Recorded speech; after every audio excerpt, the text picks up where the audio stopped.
Good afternoon, folks. This is the Real Life Real Estate Investing Show where we talk about real life real estate situations, but we bring you real life real estate solutions. I'm your host, Glenn Glasper, affectionately known as Mr. Dollar Out of a Dime. And today's show is definitely one that I'm excited to definitely have. I have a special guest, Mr. Idris Talib. He is definitely one of the guys that I have looked up to for years. He's been a mentor from afar. I probably owe him a check for teaching some of the stuff that I've been watching him do. But I got to say, this brother has an amazing story. He has an amazing heart to share. He has an amazing mind of information. And we're definitely going to bring him in so he can share his story, share some of the things that he's actually been able to accomplish. He is affectionately known as the pretty house guy. When I first heard that, I was like, man, who does this guy think he is? Then I met him. I was like, okay, I get why he says that. So listen, guys, thank y'all for tuning in. Go ahead and hit the like button. Go ahead and hit the share button. Definitely share this. Facebook limits me from being able to share it in different groups, but I want you guys to help me out and share this information. Tell as many of your friends about it as you possibly can. And without further ado, I'm going to bring in my special guest, Mr. Idris. You with me, sir? How you doing? How you doing today? Great, brother. Great to have you, man. Great to have you. Listen, I did an okay introduction to who you are, man. I hope you didn't hear the thing I said about the pretty house guy part, did you? But listen, thank you for being on today, man. Thank you for coming to share your knowledge and your wisdom and your experience, good, bad, or indifferent. Because it's certainly a testimony that I believe people should be able to hear. So I thank you for being an open book and being able to share. So listen, I did a bit of an introduction, but I want you to share with the folks in your own words who you are and kind of, what you got going on, and we'll get right into it. Okay. Well, my name is Idris Talib. I'm known as the pretty house guy. I'm out of Atlanta, Georgia. So I started investing in real estate about 18 years ago. It was 2003 when I got my first property. And the strategies that I utilize is creative real estate. I do a lot of lease options, subject to financing, and owner financing. So I've been doing real estate for years. At the same time, my background's in finance, healthcare, as well as real estate. So those are the three areas that I specialize in. So tell the folks, man. Now I told you about my wondering who's this guy, this pretty house guy. He's making us all the rest of us hard-working fix-it flippers look bad. We get out and buy these houses and they're ugly and we they smell bad, right. And we got to go in and fix them up and do all this hard work. How did you get to be the pretty house guy? Well, you know what? The way that I learned real estate was through lease options. My father had sent me a no money down course. It was about how to do lease options, how to make money with nice houses and nice neighborhoods. So that was my introduction in real estate. And that's kind of what I stuck with. As a matter of fact, it's kind of interesting. I didn't even know how you can make money with a house that costs less than $100,000 until I got exposed to wholesaling. So, right. So, I knew people about fixing and flipping. I'd heard about that. It just sounded like a lot of work to me. I've actually done a couple of rehabs. I've done some rehabs myself, but I say, you know what? That's just not my lane. I don't really want to wait, 4 to 6 months to get paid off of a deal where I can get paid within 4 to 6 weeks. Wow. Listen, I feel like there's going to be a lot of shots fired on this show. Because no. I mean, there's nothing wrong. There's nothing wrong with it. I know quite a few individuals. They make 6, 7, 8 figures doing fix and flips. I know wholesalers who make over $1 million a year. So there's definitely a strategy that can be utilized to develop some wealth for yourself. It is. But you just said something that makes a ton of sense, man. You and a few other people that I have a lot of respect for say pretty much the same thing about some of the things that we do. And you got to have a heart. You got to have the guts to be able to do the fixing and flipping, even wholesaling. Even wholesaling, to me, is like a job, because you work hard. But based on the perspective that you're coming from, pretty houses, is not that challenging of a thing to deal with. Well, the thing is, I like to do things a little bit different. So I take a look at the overall market. Most Mhm. people, they're not going to be willing to sell their house 60, 70 cents on the dollar. Right. So whereas the strategy that I'm able to utilize, I can actually offer you full price. As a matter of fact, I can offer you more than what you're asking for to entice you to perhaps wait to get all of your equity out of the property.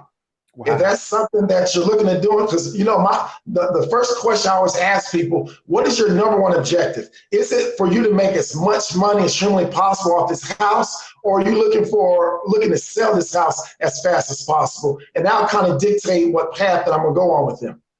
Wow. Wow. Listen, that right there, I'm talking about, that was probably 5 seconds.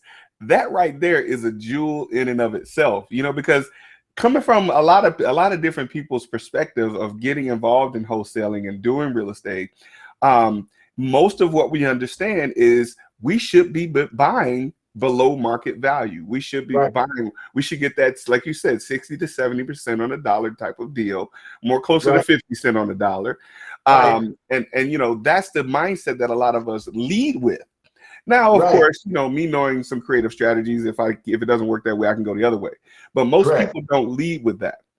Right. How profitable, if you don't mind sharing that with us, how Okay. profitable would you say it is to be able to buy a house at Mm-hmm. market value or above market value? How profitable? How can I make money doing that? All right. So what I normally look for is to make at least 5% of whatever the sales price is. And I look for houses, I specialize houses, $250,000 or above. Oh, wow. Okay. So Okay. if we're looking at that price point, so everything that I do, I'm taking it, I use a macroeconomic model to determine, what I'm going to do with that house in the marketplace. So if we look at a place like Atlanta, Georgia, we know if someone is living in a house, $300,000, $400,000, $500,000, then that's probably a household income of over six figures. Okay. The way that I get paid on that transaction, I look for individuals who want to have a house to own, but they can't qualify to own their own house. We Right. have a lot of individuals, they have great incomes, however, they can't qualify for financing.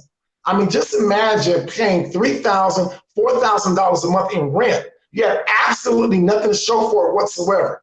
But for whatever reason, you're not able to qualify for financing. Usually it may be your credit, or we have a lot of entrepreneurs that make great money. The problem is when they do their taxes, they write everything off. Their Definitely. business may generate over $1 million. However, by the time they have all their write-offs, they're only showing a profit of $60,000 or $70,000. And the mortgage lenders look, how are you going to afford a $400,000 or $500,000 house when you're only showing that you made $60,000 or $70,000 of profit? So that's where I can come in to add value to that individual and put them into a position where they can eventually own this house. Wow, wow. And I imagine we'll call it, we'll use the C word. I imagine your competition is very little because, like I said, the overwhelming majority of people lead with buying the ugly houses and fixing them up and then turn them into the $300,000 house. Right. So how would you say we'll use the word competition space is Okay. in that space? There's really not a lot. It's funny because when I call on these individuals, they oftentimes in their ad, they will say, like if I'm looking on Zillow or Craigslist, they'll say, we are not open to a lease option. However, by the time I'm finished with it, it's funny. They end up doing a lease option or Right. some type of owner financing. It's funny to me. So I just laugh when I see that. But it's very limited competition, especially as you go up in the price ranges. Wow, wow. So the I guess we'll call it, we won't, not even to the rookie level, we'll call it the intermediate investor. Um, they look at these houses and that's something that they automatically pass over, right? Most experienced investors, some experienced investors have some creative strategies, but we'll say the intermediate investor overlooks these opportunities. Right. What is the first thing that you look at when you see these type of deals? Do you know automatically this is the approach? Do you have an idea of the exit strategy you're going to take? What are kind of some of the steps, if you don't mind sharing with us? Okay, so the first thing that I do is I have an unlimited amount of people, amount of leads that come in. So the people that I'm calling are for sale by owner and for rent by owner. So if we look at the psychology of somebody who's posting an ad on Craigslist, Zillow, Trulia, any of these websites, for one, they have to create a profile. Then they're taking pictures of their house. Now they're writing a description. And then the most important thing, the telltale sign, they put their phone number directly in that ad. So what that means is they want me to call them about buying their house. I don't have to wonder if they want me to call them. This is not a cold call. Wow. This is someone who, I'll open up by saying, hey, Mr. and Mrs. Such and such, I saw your house on Craigslist or Zillow. Is it still available? It's either yes or no.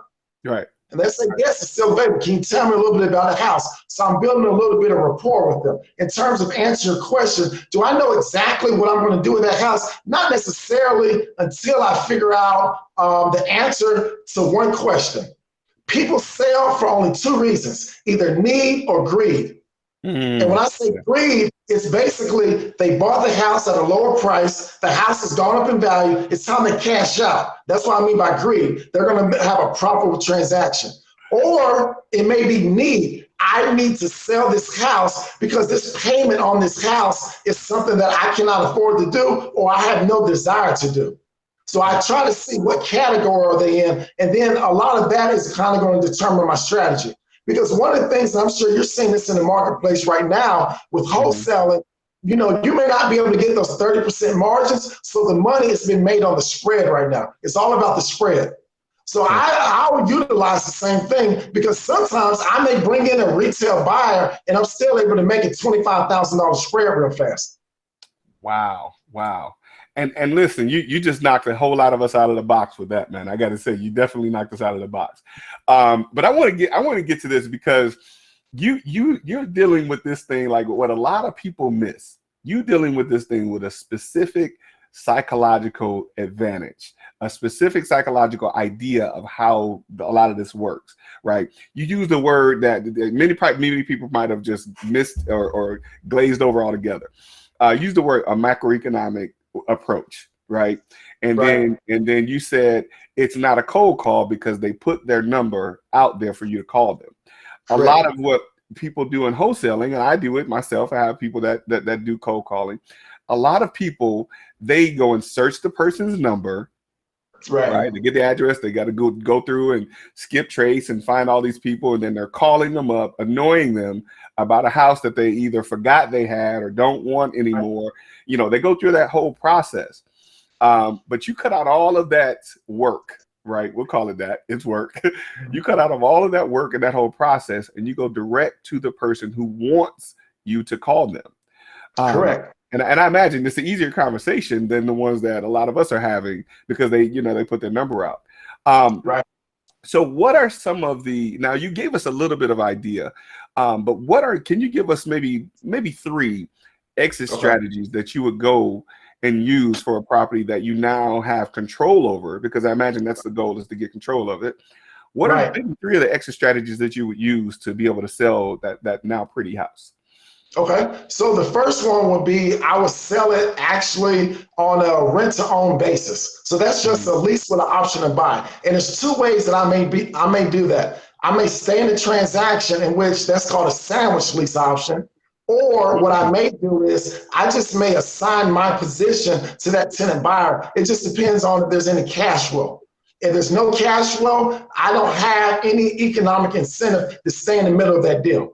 If there is cash flow, I have a strong economic incentive to stay in that deal. So that's my determining factor for a rent-to-own. The second thing that I'm doing right now, especially in today's market, is I'm making money on the spread. So what I'm doing is I'm finding buyers agents that already have, pre-qualified individuals looking to buy a house. I'm able to find off-market properties. And if I can negotiate a good price with that seller, I'll have the buyer's agent throw the 3% on top of my asking price, and then we bring in a retail buyer, and then we cash out that way. Or another way that I may do it, the third way, may be with owner financing. Owner financing is my favorite way to be able to buy and sell houses. Wow. So let me ask you this, and it's kind of a rhetorical question, but why don't more of us do business this way? I think what it is, whenever you wholesale and whenever you're rehabbing, it's very simple. It's basically buy low, sell high. Definitely. Mm-hmm. So with the way that I do it, it's more so of understanding someone's psychology.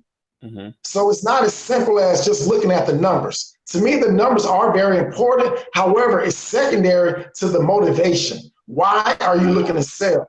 What's going to happen if you don't sell this property? What do you feel your options are? How's that going to make you feel? Do you really want to have to go through that? What if I can show you how you're able to get all the benefits that you're desiring, but at the same time, you're able to maximize the amount of money that you want to make? Is that a conversation that perhaps you and I can have? Wow. And I'm imagining those ears and eyes are wide open when you ask that question.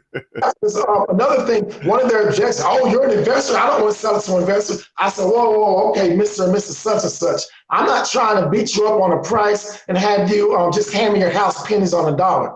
As a matter of fact, depending on how open you are, I may even be able to create a scenario in which I can give you more money than you're asking for. For example, what if there was a way in which I can give you $420,000 for your $300,000 house? Is that a conversation perhaps you and I can have?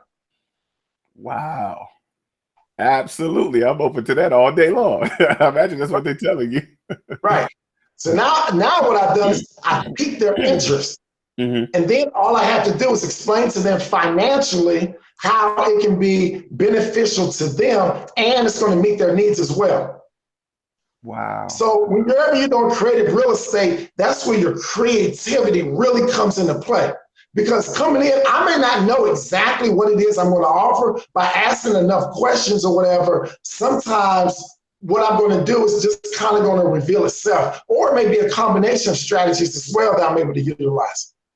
Wow. Wow. And I imagine being a finance expert helps in knowing, how to, You know what? It does, because I will say this though, when you start getting into the $400,000, $500,000, $600,000 properties and more, you are dealing more times than not, you're dealing with a more sophisticated type of a seller. Mm-hmm. So some of the things I have to break down, I can't just persuade them because I'm very persuasive. I have to be able to justify everything that I say mathematically. A lot of them are very analytical, or they're going to send things to their CPA or their attorney to ensure that everything that I'm saying makes sense from a financial perspective. Wow. Wow. Another advantage, because you know how to speak the language to those things, being that finance is your background. Right. Yeah. But I have something.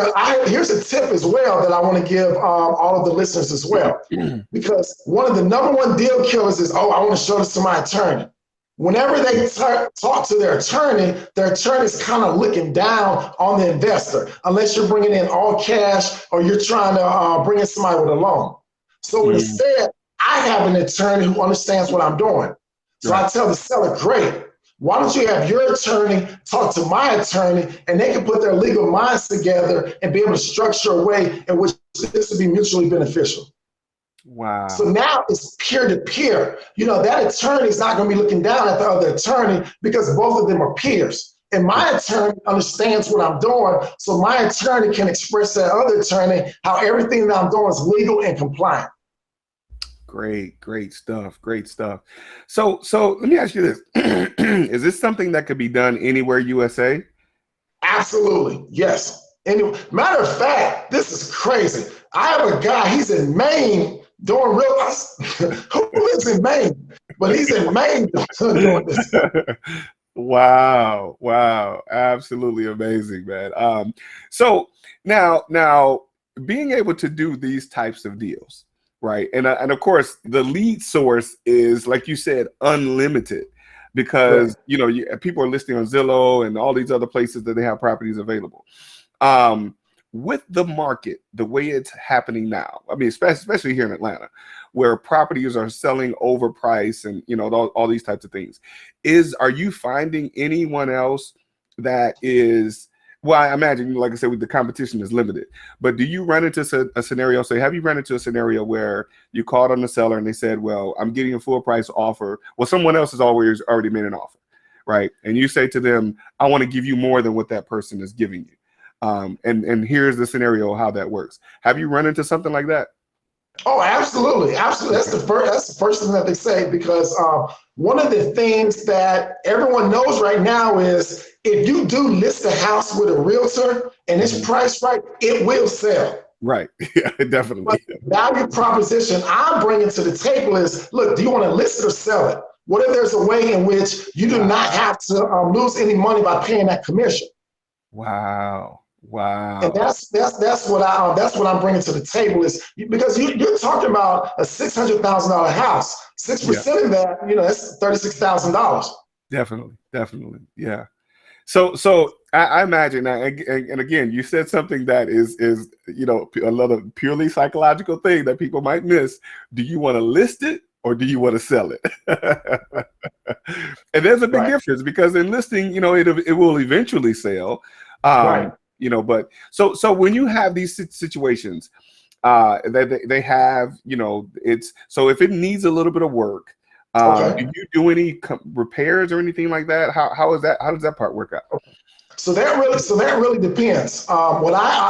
So often that's another value proposition I bring to them as well, because a lot of these houses that have been lived in for a while, they're going to need about $15,000-$20,000 to bring it up to market value. I was like, Right. look, I'll take their house as is. You Right. know, now is it something that I may do myself? Maybe, maybe not. If it's purely Right. cosmetic, like carpet, paint, landscaping, or whatever, I'll go ahead and take care of that to bring up the value. But if it's something that's more structural in nature, nah. I'll let my tenant buyer know what's going on with the house. I'm truly transparent with them. And I say, as a matter of fact, this can be an advantage to you because instead of selling at full price, you're able to get some type of a discount if you're going to be able to come in and do the repairs yourself. Wow. Wow. Great stuff. If you've already negotiated your price on the front side, and then you negotiate with the tenant buyer on the back side. Right, That, right, that right. is So genius, brother. I'm always looking to make a spread because worst case scenario, even if what I negotiated with the seller on the front end, here's one thing investors need to know: you can always renegotiate. You can Definitely. always renegotiate. Definitely. Yeah. Yeah. Yeah, and that's the thing. Like, I think a lot of times people miss the whole negotiating part. Like, what we're seeing in our market now, people miss the negotiating part on the front end until they find that they're not going to get that overinflated price on the back end. Then they have to Right. go back and renegotiate. So let me ask you this: would this be akin to wholesaling in a sense? It can be. It can be like I would say maybe a cousin to wholesaling. You're just going at it from a different angle. That's basically Making more money. right, and a lot faster. Definitely. Okay. So do you teach this? Do you offer a course on this? Yeah, yeah, yeah. I actually have a coaching program. I have students. I have two in California. I have two in the DC area. I have one in North Carolina. Tell you about that guy in Maine. I just can't believe any brothers stay in Maine, but he's up in Maine. And then I have two in Atlanta. Definitely, definitely. You guys tell me where I can sign up, man. I got to be a part of this course, man. And I want you to share with the folks, when we get a little more into it, I want you to share with the folks how they can reach out to you to get in contact with you. Okay. Let's do that Okay. now. Okay. Excuse me. How can folks sign up for the course if they want to learn how to do something like that? The biggest thing is you can just go to www.prettyhousegod.com and then you can just get on my online calendar. And then because I don't just want anyone to be in the coaching program, so Mm-hmm. I will have a conversation to find out if we're going to be a good fit to work with each other because I'm very hands-on with the individuals. So it's not like you're just going to read a couple of articles or watch some videos. This is from A to Z, and there's three phases to it. The first phase is to get a check as fast as humanly possible with your name on it, because that's going to have you believing that you can make money in real estate. The next phase is I want to teach you how to become a real estate investor. How do you learn the ins and outs from A to Z, how to be a great investor? And then the next phase is how to develop and create an investment business. Because there's a difference between being an investor and having an investment business. So with Man. the investment business, I want to take you out of the day-to-day operations to where you're working on the business rather than in the business. Now, there may be some things that you just absolutely love doing, but you don't have to do them. We're going to put in systems. We're going to be able to delegate things. You're going to have a team. You're going to have automations that are going to be able to do some things for you, which allow you to scale. Man, absolutely. That, if I was a preacher, that is what I preach all day long, man. Because there's so many people that they want to get into what we do, right? They want to get into the business, but they don't understand that it is a business. Right. And that's the thing. A lot of times they don't understand, you can jump in and get a check from wholesaling and all that can happen quickly. But the part that they miss is the scaling. And you have to have systems. You have to have things in place. You have to have a team, at least some places that you can outsource things to. Like you said, so you're working on the business instead of in the business. Absolutely great stuff. I'm serious. I'm gonna have to, I'm a student first. I'm a student before I'm anything. And I'll learn 100 things. Even if I knew it already, if this is your area of expertise, I'm definitely going to find out how I can do it better.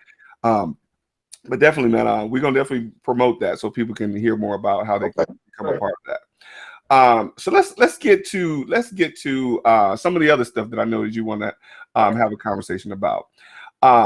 Now, we in our marketing, of course, we talked about the situation that you had to face with dealing with incarceration. Right. And again, I want to applaud you, brother, before we get into it. I want to applaud you for coming on and publicly sharing your story.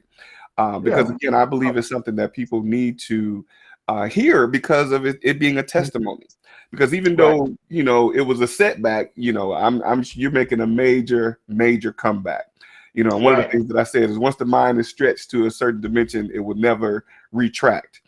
So I'll let you, tell the folks in your own words what led to your incarceration. Okay, so I owned a healthcare company. I had a couple of physician groups. I had some psychiatric rehab treatment facilities. I had some mental health agencies, and I had some urgent cares. Oh, wow. So one of my gifts is I know how to make money, and I know how to make it fast. Right. My background, I was a stockbroker on Wall Street. And then I ended up having an individual, this young guy, he was 30-some years old. In order to open up an account with me, I need you to have $250,000.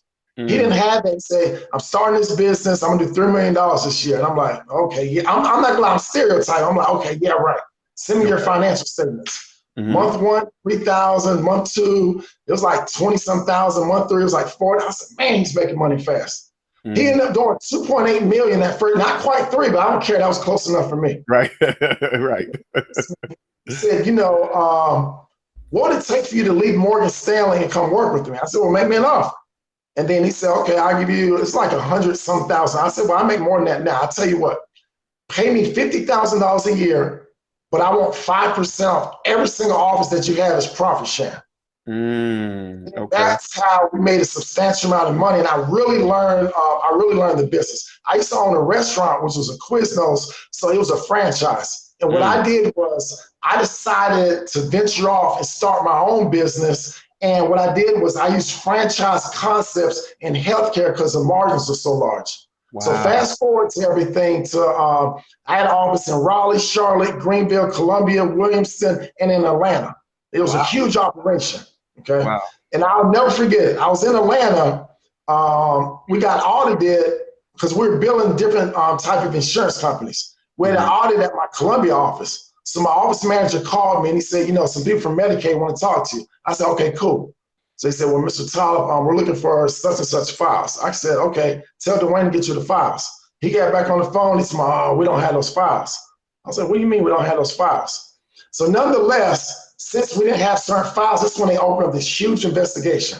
So it comes to find out, and I'll be the first to tell people there, we were committing Medicaid fraud. So basically, we had individuals that we're billing on that we were not seeing.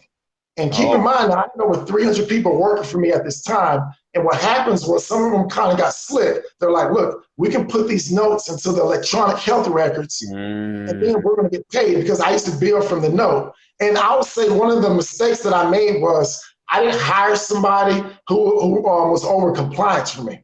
So I needed to have somebody who was overlooking every single note and documentation to ensure it was medically necessary for us to be able to do those procedures with them. So that was the big mistake that I made. But anyway, it was February 20, 2018. I had a condo. I mean, it was sweet. Downtown Orlando. It was like 2 o'clock in the morning. I heard some knocks on my door. And basically it was Fulton County Sheriff. And I was like, what's this all about? They said, we'll tell you when you get to the elevator. So they put me in handcuffs and they said, you have 2 warrants for your arrest out of South Carolina. One was obtaining property under false pretenses, and the other one was false statement by a medical provider. So I'm down in Fulton County for about a week, and then I get extradited to Greenville, South Carolina. And then that's when I go for my bond hearing. I'm thinking it's gonna be like $2,500, $5,000, no big deal. But then the attorney general showed up.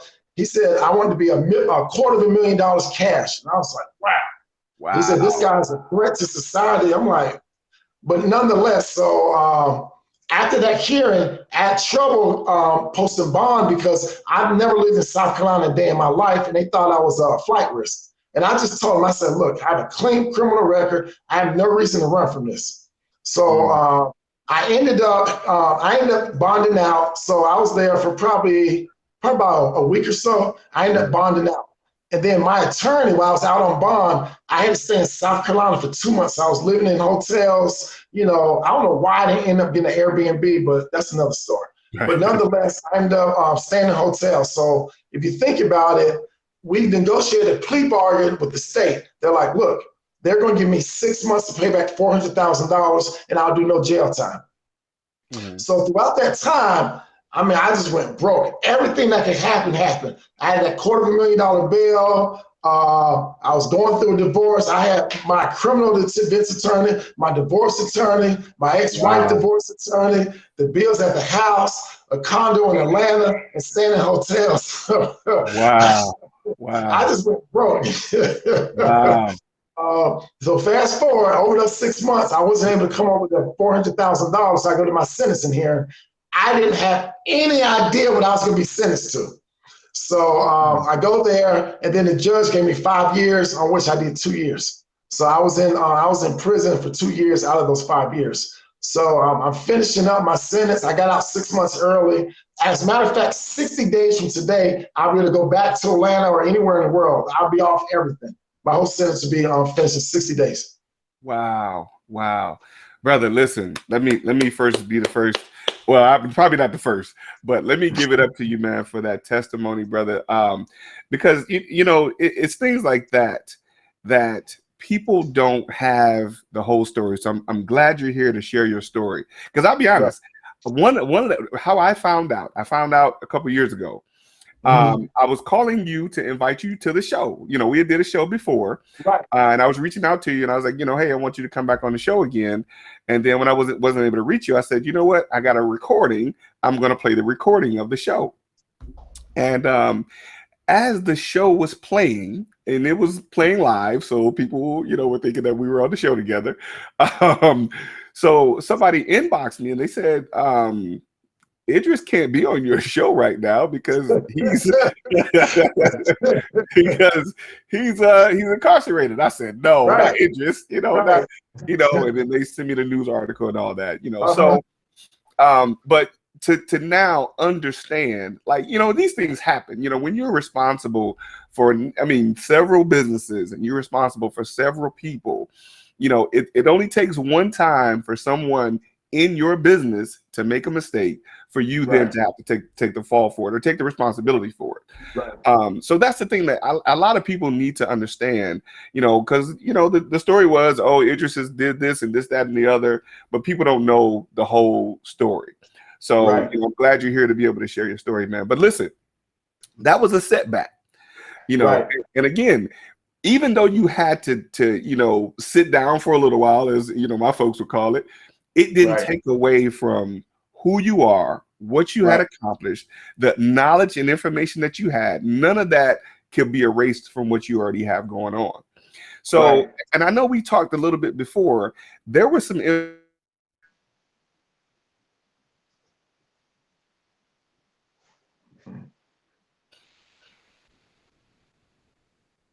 Okay, repeat what you just said. We had a glitch or something. Yeah, I think it was a little glitch. Okay. So I think there was a course or something that you taught while you were there.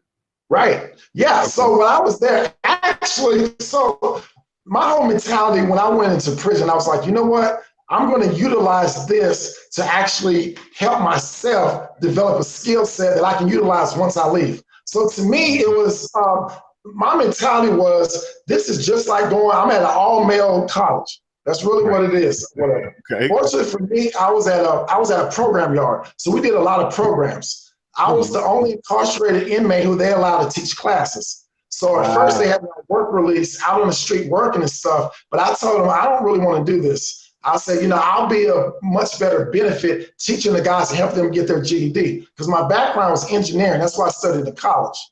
Wow. So when I was there, I taught people for their GED. So in those 2 years I was there, we broke every South Carolina record for the amount of individuals getting their GED. And Man, that's come because on, brother. late things. Yeah, another thing what I did was I said, look, by you being incarcerated or whatever, I'm going to teach you how to make some real money. So I created a class. It was really I call it flipping bricks for profit. Just to bring people into the class, whatever. And I taught them how to invest in real estate. And in my class, one of the things I used to always say, now look, if you want to be great, you have to participate. You can't just sit back and spectate. Don't Definitely. just listen to what I'm Definitely. saying. We did a lot of role playing. I had Definitely. them get up. How do you introduce yourself to somebody? What do you say to somebody? How do you overcome these objections? And we constantly role played and role played over and over and over and over again. And I kind of built a reputation around the whole campus that if you want to be successful in real estate or anything in finance, come to me. While I was there, I helped not only the incarcerated individuals who I was with, also a lot of staff. I helped repair some of the credit. I helped set up some IRAs for them. I helped rebalance some portfolios. I helped one of the people get pre-qualified for a mortgage. They ended up buying a house. We helped do some estate planning with some other people. So while I was there, I was able to do a lot of things. And because I was in education, I'm not gonna lie, they gave me preferential treatment. Anytime I want to leave the dorm, I'll say, look, I want to go to my classroom and prepare a lesson. I say, okay. Because we Mhm. weren't in sales like you see on TV. It was nothing like you see on TV. I was at minimum custody. So people weren't out there trying to stab you up or rape you or none of that stuff was going on. Yes, like none of that. Yeah. Wow, man, listen, absolutely amazing, brother. Absolutely amazing. I mean, to be able to take that experience and turn it into as much of a positive as possible, Right. and not only continue to be able to sharpen your axe is what we'll call it, and because you were continuously using your craft, right? Right. Many of us know, those of us that are educators, excuse me, we learn by teaching, right? A lot of Exactly. times I learn more by teaching. And Yep. to be able to continue to teach, you were able to continue to, Yep. retain a lot of the information that you taught and the stuff that you'd already learned. Right. So I know when you came home, it was just inevitable that you're going to be back into the game and getting it done again, That day, like that day, I was doing real estate. man. That day, I got out. Like, well, do you want to? I said, no, I'm not trying to relax. I had 2 years to chill. I said, no, let's get it Say, let's get it going. right. So, I know part of your testimony is going from prison to profits to pretty house profits. Yep. What have you done so far since you've been home? How many Man, deals? so How many deals have you closed? And can I get some of that money? well, so right now I've closed actually and received actually non-refundable option fees on 6 properties. I have 3 more in a contract right now. So the day that I got out, fortunately, and this is a blessing though. So one of the correctional officers, so like I said, I lost everything. I didn't even have a car. He gave me his car. It was a 2020 Charger, so I had a car to drive. Wow. Um, yeah, so Wait, I was wait, helping wait, him. wait, wait, wait. A correction officer gave you a car to drive? Yeah. Man, bro, that ain't no prison story, bro. Well, he was like, you can just drive this until you get your car. So that's Wow. basically what it was. And in return, I was going to teach him real estate. See, another thing is I use my knowledge base to be able to develop opportunities for myself. The same thing right now. So getting out, there's this brother who lives in Atlanta. I was going to stay with him because he had a house in Columbia. He ended up moving back to Atlanta. I didn't have anywhere to stay. So when I got out, I had to rent a room at this place. And then while I was renting a room, I said, why am I paying to rent a room when all I have to do is I could probably rent a house and then sublease the rooms myself? Yeah. Oh, so I went, come on, brother. So I went to this other place, and the man knew that I knew something about real estate. So he owns a Subway and he owns a couple of Papa John's. And I knew a guy who used to come speak to us at the prisons who owns Subways. And they knew each other, and they gave me a high recommendation. So instead, I negotiated with him. I said, look, here's a house that was vacant. It was a pretty nice house, too. I said, look, while I'm moving to this house, I'll pay you. So the deal that I struck here, I'm actually in this house right now. It's 3 bedrooms, 2 bathrooms, hardwood floors, everything. You're not going to believe what I'm about to tell you. I pay him $300 a month in rent, and I pay all the utilities and everything. And I'm going to help him sell this house with for a lease with an option to buy once I leave here in 60 days. That's the agreement we struck. And then plus he's a private lender for me as well if I need money to do any type of projects. What? Yeah, it's crazy. Like I'm paying less money for this whole house than I did for renting out a room at that other house. Wow. Wow. Wow. I mean, and again, it goes to show, man, that the knowledge and the the experience that you had never turned off, right? Right. And that's that's one of the things that's always been said about people that have accomplished great things. That even if you take it all away from them, it's a matter of moments. We'll say a matter of time, but it's a matter of moments before they're able to redeem it again. Absolutely. Yeah, it's funny that you said that. I used to always joke. This is fun. I used to always joke. I say, you know what? If I lost everything, I'll get out and I'll easily make 6 figures in a year just coming out. And never did I know that would actually happen to me, that I would lose everything. And then and then I got out and I just said, this just it's just another challenge or whatever. And the one thing I will say is going to prison actually allowed me to escape, the prison that I had in my head. And the thing that I tell people is, if you're not out there pursuing your dreams or living your dreams right now, you're actually in prison. You are. Yeah. It's the mental prison. And that was actually a class I used to teach in prison as well for the guys leaving. It was called Personal Prison Break. And that for me, because one of the things that I did, we all talk about multiple streams of income. My problem, I was chasing every single thing and I was making good money. So this time, right now in my life, this is the first time I've actually been able to focus all of my attention and only do real estate. And that's what's so exciting for me right now. Wow. Wow. That's again. And then not only have you gotten back into the business, now you're going back into the mode of what you were doing before, educating people on how to do exactly what it is you're doing. I mean, I got students all over the country. I ain't got nobody in Maine yet, though. That's again, I'm gonna have to learn how to do that too. So now, back to the game. I want you said something about the story about the house that you're in now. Right. How now, was this somebody that you knew, or how did you locate that house again? No, it was the guy who owned the house I was renting a room from. Oh, that's right. You did say that. That's right. Wow. He stereotyped me as well. And I was just dropping some knowledge on him. And I said, look, man, just Google me. I don't have nothing to lie to you. I don't lie about anything whatsoever. I told him my exact situation. And then what led credibility was that other individual who owned all those restaurants who knew me personally. Got it. That's what, man, and that's something for people as well. They're like, well, I'm just getting started. I don't know what to do. I said the fastest way to build credibility is to get a recommendation with somebody who already has credibility. And that's what I did. Definitely. I mean, and being able to tap into all the resources that you had even before you had gone, and get right back out and tap into some of those resources is definitely a blessing. I gotta say, when you reached out to me on Facebook when you came home, and somebody sent me a message, how social media is. You get all these different messages from people, and I'm like, nah, so I was like, who is this? I say, where you Right. at? Where you been? Yeah. Yeah.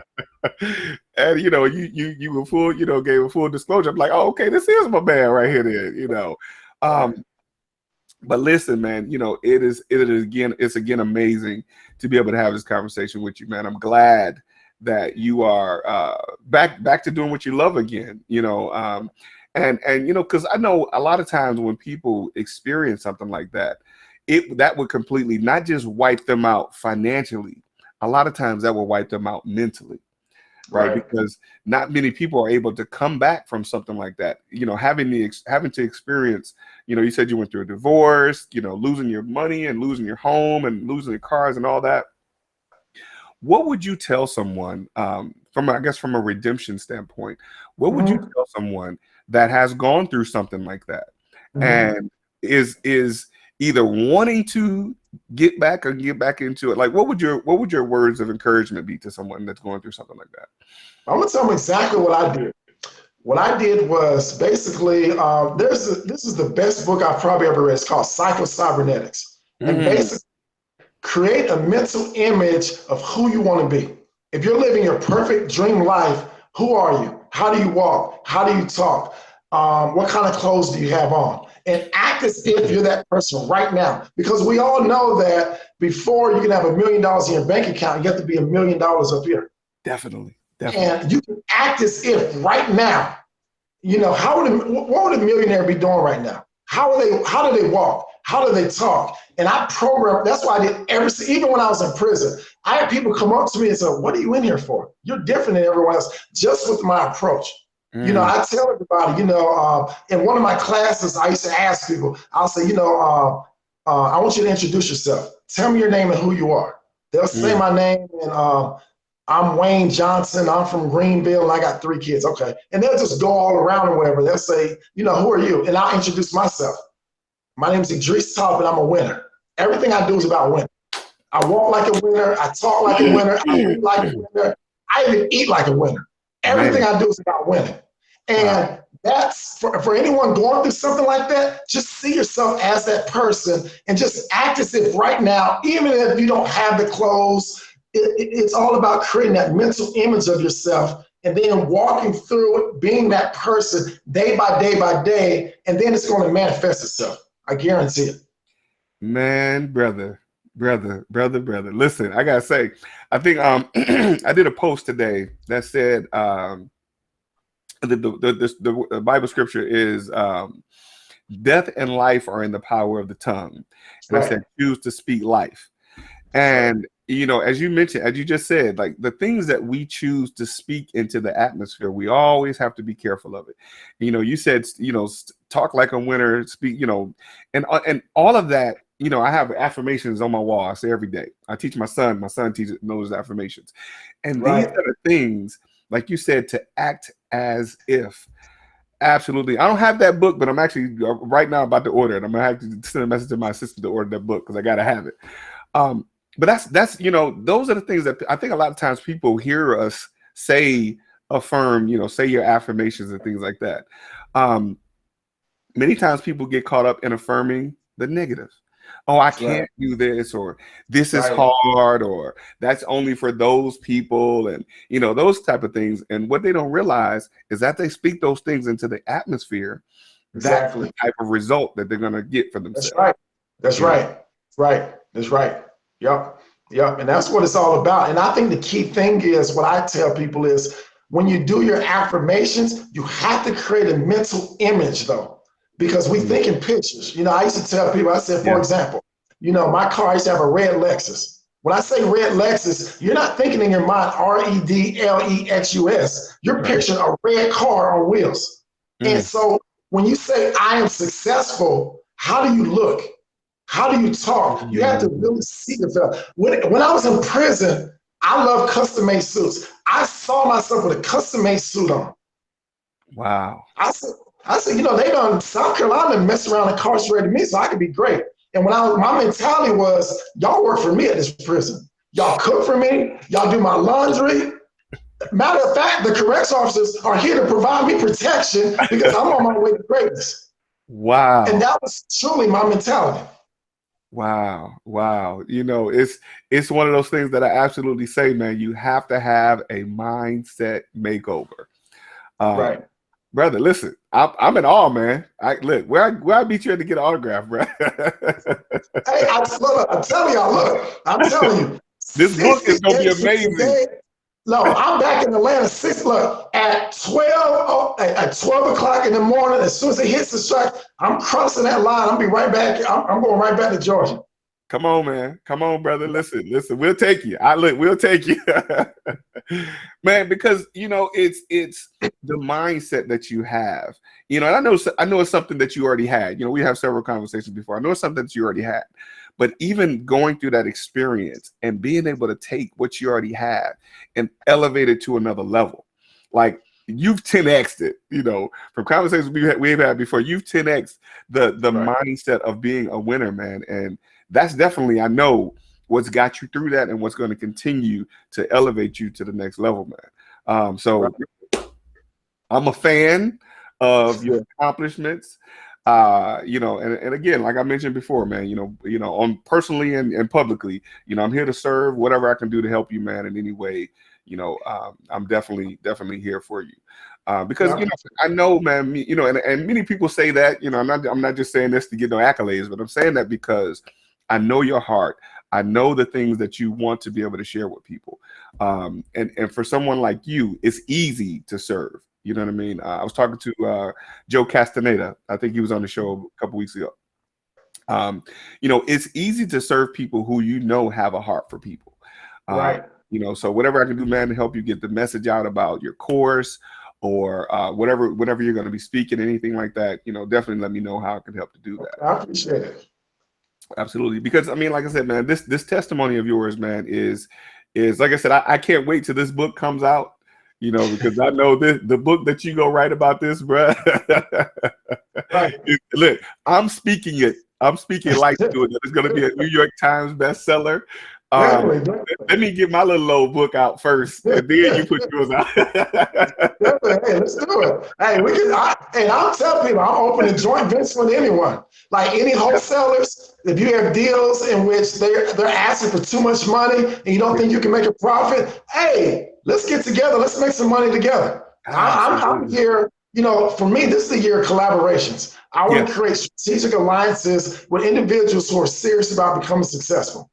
Definitely. And I'm definitely going to take you up on that. I'm definitely going to take you up on that as well. Man, listen, what else you want to share with the folks? We're coming up against the time, but we're open. If you got time, I got time. We'll make it work. Yeah, I mean, like I said, the biggest thing is, like I tell people, if you're going to be great, you have to participate. You can't just sit back and spectate. It's great watching YouTube videos. It's great reading. It's great, going to all these seminars or whatever, but you have to do something with that information. And then with the way that a lot of us are teaching you, it doesn't require any money and doesn't require you to have X in credit. I checked my credit 2 days ago, 544 and 536, and the other one's 5 something. My credit's horrible. I haven't been able to pay my bills in 2 years when I was incarcerated. Everything, went downhill or whatever, but that hasn't stopped me from becoming successful. Man, another thing is you're gonna have 700s before too long, brother. I know you're gonna be in the 700-800 area. I'm working on that. Yeah, so I'm confident about that. But my biggest thing is just start from where you're at. Start from where you're at, and and get around the right people. Get around the right people who really have your best interests at heart, and just go for it, because the success is out here for all of us. Definitely, man. Great stuff, bro. That's another thing that I want people to make sure we magnify what you just said, is start from where you are. Right. Oftentimes, people will look at their situation as a problem, again, speaking that negativity, what they don't have and what they can't do and all these other things, instead of looking at, one of the things that I always say is use what you have. You got to, one of the sayings is use what you got to get what you want. Right. If you can get up, and I use this, I guess, paraphrasing some of what you spoke about early, using what Les Brown says. If you fall down, make sure you fall on your back, because if you can look up, you can get up. Right. And one of the things folks got to understand is that if you can get up and stand on 2 feet, if you can put one foot in front of the other, and you can think, at least count to 1, from 1 to 50 or 1 to 100, that's 80% of the battle right there. That's right. That's right. So that is right. It's the mindset, man. That's exactly right. Exactly right. So listen, I want you to go ahead and share with the folks, man, how they can, again, become a part of your course. And if any other information you want to share, and how people can reach out to you. Okay, I'm on all social media platforms, the Pretty House Guy.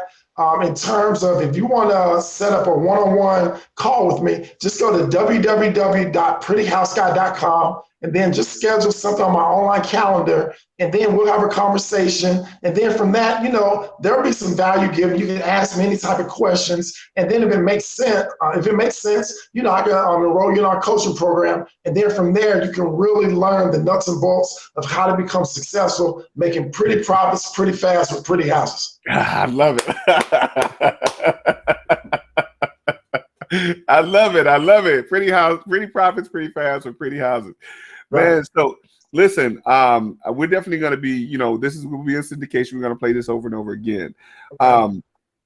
So what I want to just recap a little bit for the folks that, hopefully that'll watch to the end, or now watching the end of this. You work primarily with pretty houses, and you do that by way of contacting sellers that are listing their properties either for sale. Let me ask you this. Have you ever encountered working on anything that's listed, or you primarily focus on the ones that are not listed? Yes, I have. So this is something that's very important. Maybe not right now. However, if we go into some type of an economic downturn, working with agents is going to become almost necessary for the agents as well as to investors to be able to benefit from each other. Because right now there's intense competition with these iBuyers. Like right now you see Zillow. Zillow actually has its own brokerage now. So a lot of these agents are really panicking or whatever. And by having these collaborations, we can actually be able to cultivate and develop relationships to help out the seller as well as these buyers who want to get into these homes. Because, one of the greatest wealth builders of all time actually is to be able to own real estate. True story. So yes, I have worked with some agents, and there are some agents that are open to actually doing some creative type of finances and everything in terms of being able to do investment real estate. As a matter of fact, I'm actually going to be looking for a broker to work with, in the Atlanta area. So, I have some good stuff for anybody who's a broker. I have some good stuff of how we can collaborate and make some money together. Very good. Okay. All right, man. Listen, again, thank you so much for being on the show today.